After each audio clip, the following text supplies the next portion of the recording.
Hello, I'm Dr. Gloria Horsley. And I'm her daughter, Dr. Heidi Horsley.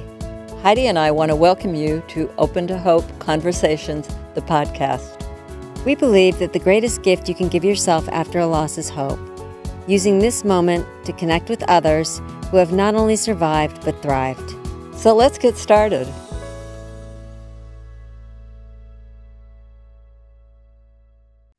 Welcome to the Open to Hope show. I'm your host, Dr. Gloria Horsley, with my daughter and co-host, Dr. Heidi Horsley. Well, Heidi, we got a really interesting show today. We're going to talk about peer support and navigating grief and trauma, really an important topic. We've got a great guest on today. But before we get started on the show and before you introduce the guest, I wanted to remind people that my new book is out on Amazon, Open to Love, The Secrets of Senior Dating. And it's written by myself and my fiance, Dr. Frank Powers. He's also a psychologist. If you know somebody, or if you are looking for love yourself and you're a senior, please go to Amazon and buy our book. By the way, 100% of the proceeds go to the Open to Hope Foundation with a mission of helping people find hope after loss. Well, Heidi, would you like to introduce our guest today? Sure, I would love to. So we're going to be talking about peer support to navigate grief and trauma. And we are talking today with somebody that I know well, Dr. Chantel Dooley. She is part of the Impact Assessment Research and Data Division of the Tragedy Assistance Program for Survivors, also known as TAPS. And Mom, you and I are honored to serve on their advisory board. She connected with TAPS following the loss of her fiance, Captain Alex Stanton, a special agent in the United States Air Force. And I just saw her present at the Association of Death Education and Counselors in Houston, Texas, also known as ADAC. So she presented at ADAC and presented the research she is doing with TAPS. And she is doing research on the importance of peer support. So welcome to our show and our podcast, Chantel. Thank you so much for having me. It is truly an honor to be here, and meeting you at ADEC was beautiful to finally wrap my arms and give you a big hug after seeing you virtually. So thank you so much for the opportunity to share more of my story, and also about how the role of peer support and how that's played a difference in the lives of me and the lives of so many military and veteran survivors. Well, Chantel, talk a little bit about the loss of your fiance, and there he is up there in the right-hand corner. Hello. Yes, this handsome man right here in my Zoom background is one of the greatest mans I've ever met in my entire life, and will probably ever meet. But it is Captain Alex Stanton of the United States Air Force. We were engaged to be married. I was teaching high school out here in Phoenix, Arizona when we met. We were introduced by a mutual friend, and he had just moved to Phoenix. He was just been stationed at Luke Air Force Base, and he finished his OSI training in San Antonio and was really looking forward to being a special agent with the Air Force. And we met, and I knew the very first time I ever met him that he was going to be very different and very special. And so we were together, and he was getting ready to PCS.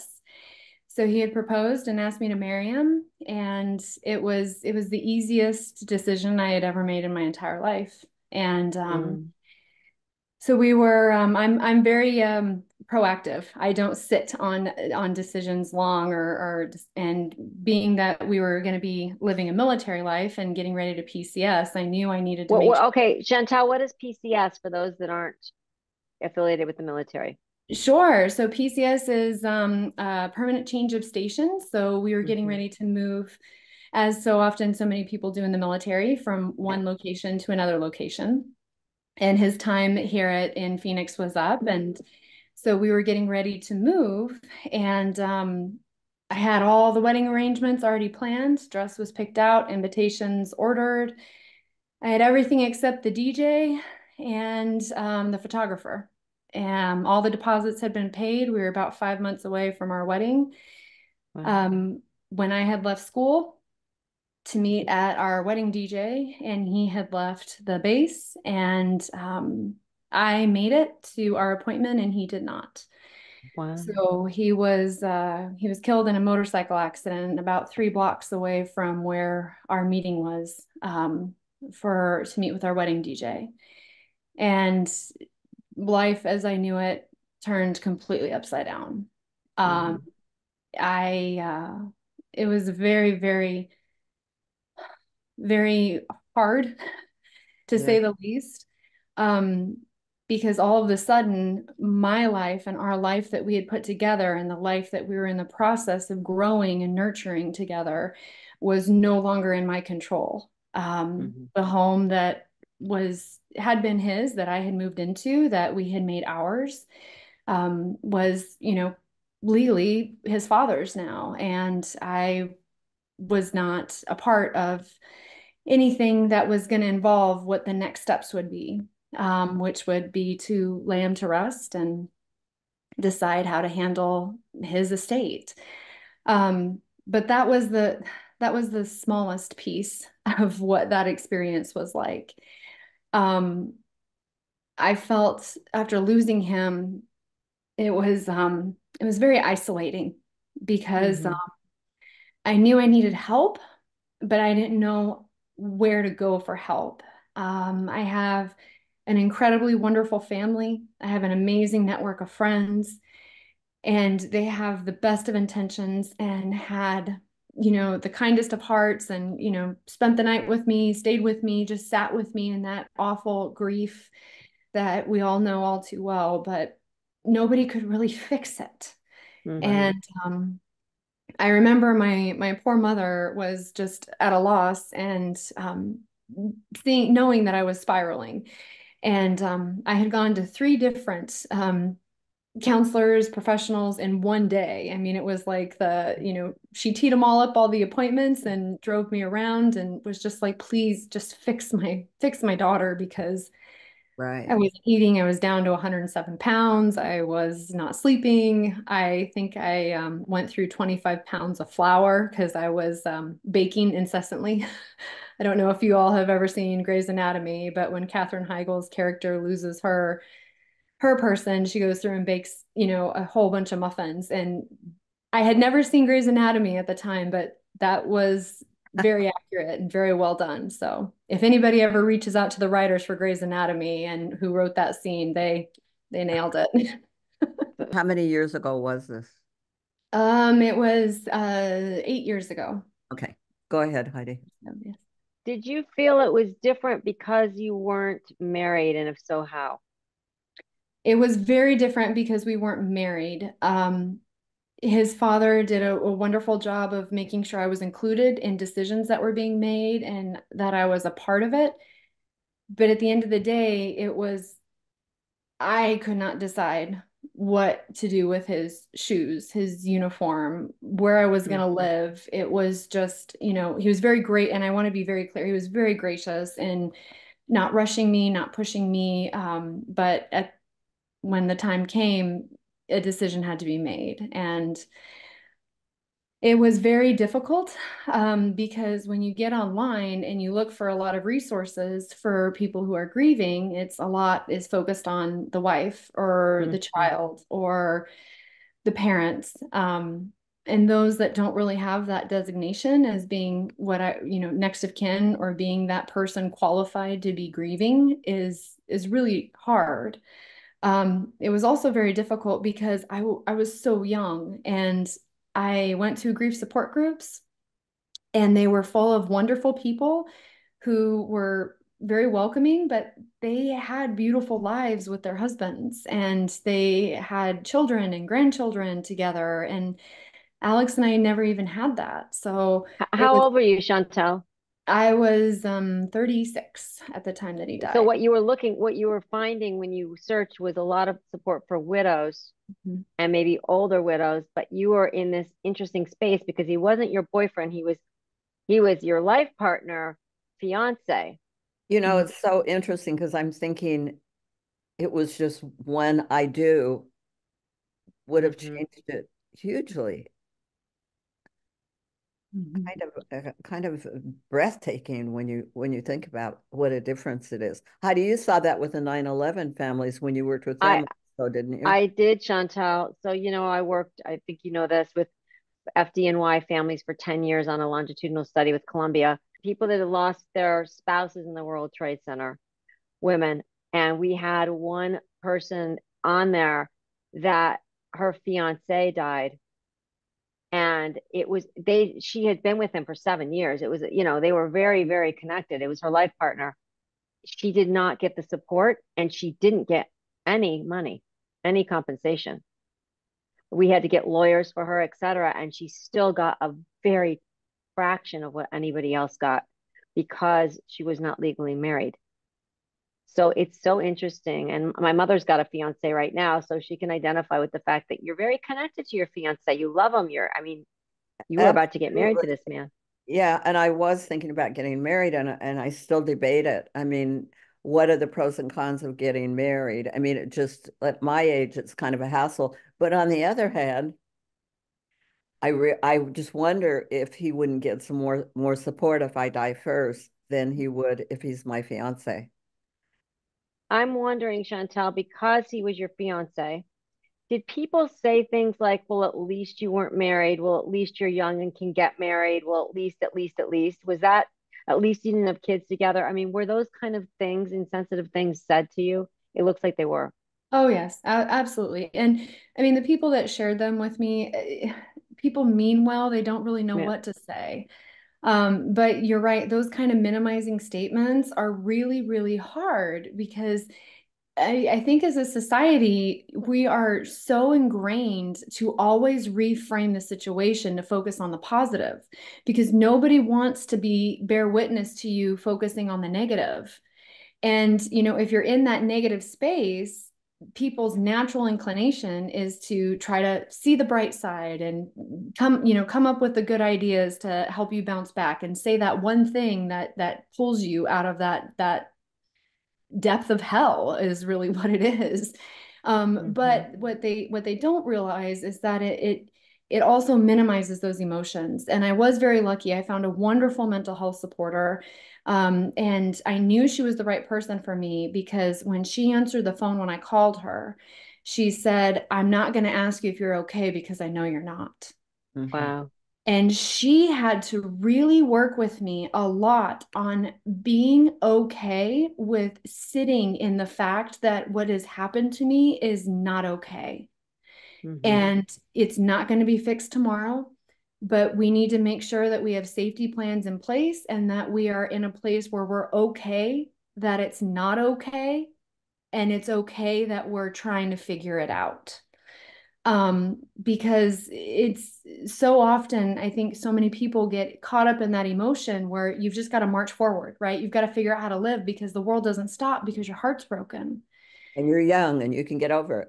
You're young, you can get over it, you're so resilient, you have so much more time, and you don't have children that you need to worry about to take care of. You can just focus on you and do you. But it's really hard when you've been just completely turned upside down and inside out, and you're expected to just march on and enter into a room where everybody's staring at you because they're watching you very carefully to see how you are reacting. And yet nobody's talking about it because they don't know what to say. So it was very, very helpful to be able to have those kind of connections with my mental health professional that worked with me a lot to help me to realize that it's important to also sit and process that grief and that trauma emotions. You don't have to just put it in a box and march forward, to deal with it on another rainy day. That there was there's love here, and that love needs to be honored and acknowledged. And you need to acknowledge it in order to process what has happened and the magnitude of the love that's no longer here. Yep. Well, and it's like you're saying, you not only lost your fiance, but the future you thought you were going to have. Mhm. So let's move on to how you found TAPS. TAPS found me. Alex is laid to rest in Arlington National Cemetery.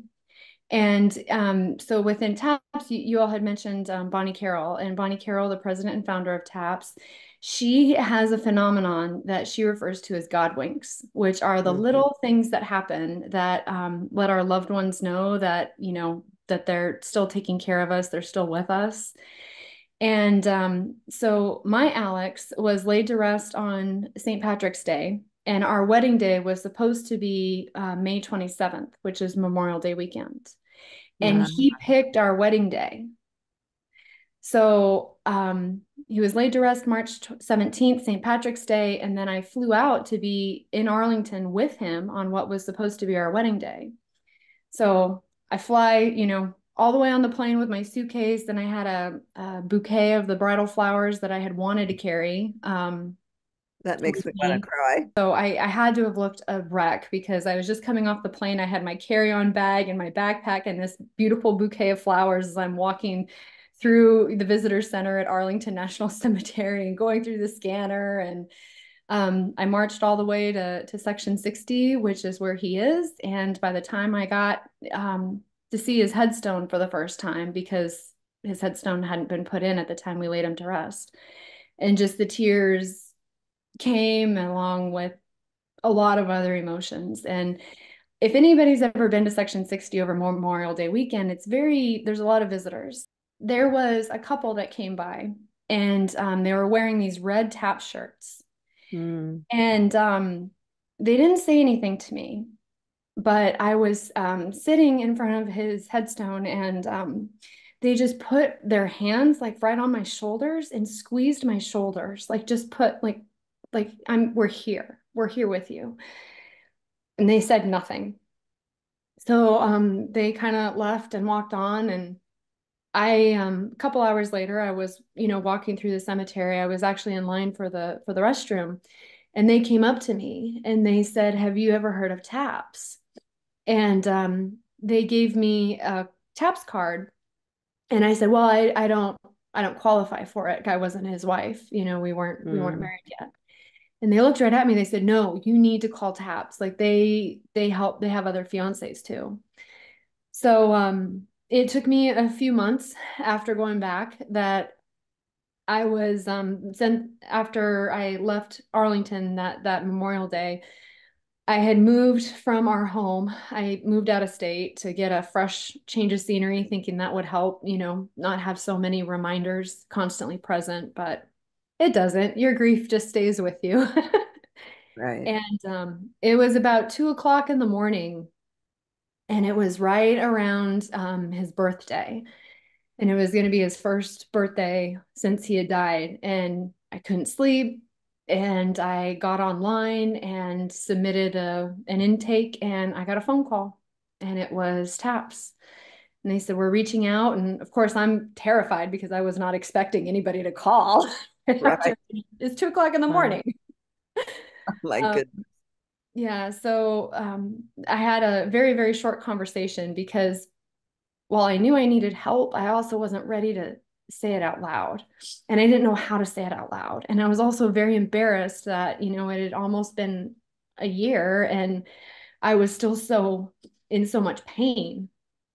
And so they connected me with another surviving, it was a newly bereaved surviving spouse, but she also lost her husband in a traumatic and sudden, unexpected way. And so when TAPS would call me, I was doing my best to get off the phone as quick as possible because I thought, meh, not ready to talk about it. Meh, not ready to talk about it. And then Susan got me on the phone and she said, "Chantel, I just have one question for you." She said, "What did you do with your wedding dress?" And that was the question that nobody had ever asked me before. And it took someone else who has been through a similar situation in similar circumstances to know what that pain is like and to extend that hand out and just bring me in. And I became part of the TAPS family from then on. I'm still part of the TAPS family. You certainly are. Well, tell us, I mean, we could just go on and on. It's just compelling and what TAPS did for you and their inclusiveness. But talk a little bit about your research and peer support and what that's done for you at TAPS. Absolutely. So I became part of the TAPS family first as a surviving fiance. I went to a widows and significant others retreat up in Alaska where I met other fiancés. I met ex-spouses. So these were women that, they had spent 20 years with their husbands and then went through a divorce and then lost their husband unexpectedly. And it didn't matter. They're part of our TAPS family and they still grieve their person. That's who they love. So shortly after attending that, I came on staff with TAPS, working in research and impact assessment. So my background as a high school science teacher, I had actually started my PhD while I was teaching high school, and Alex and I were engaged. And the joke was that, he wanted me to be done with school so that we could actually start dating, but we wouldn't start dating until after we were married because it was going to take me that long to get through school. So then I came on with the team because my field of study, my education background is in cognition and instruction. So how people think and how people learn and how we measure that. And so coming on to TAPS, it is my job to look at the programs and services that we offer and figure out what the best way is to demonstrate to America that what we do actually works. It helps people to heal hearts. It helps people to grow.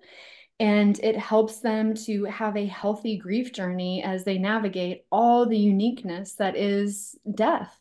While people might all die, that nobody dies the same way. And everybody's journey is different. Everybody's circumstances are different. And to be working with the national nonprofit organization for all military and veteran bereaved, everyone that is coming to TAPS is coming with their own unique story of love and loss. And how we look at all those uniquenesses, provide meaningful and helpful support and resources, and companion them as they grow with grief to a healthy place where they then can come back and serve as a mentor for other newly bereaved survivors, to sustain and grow our national network of peer support. I love it.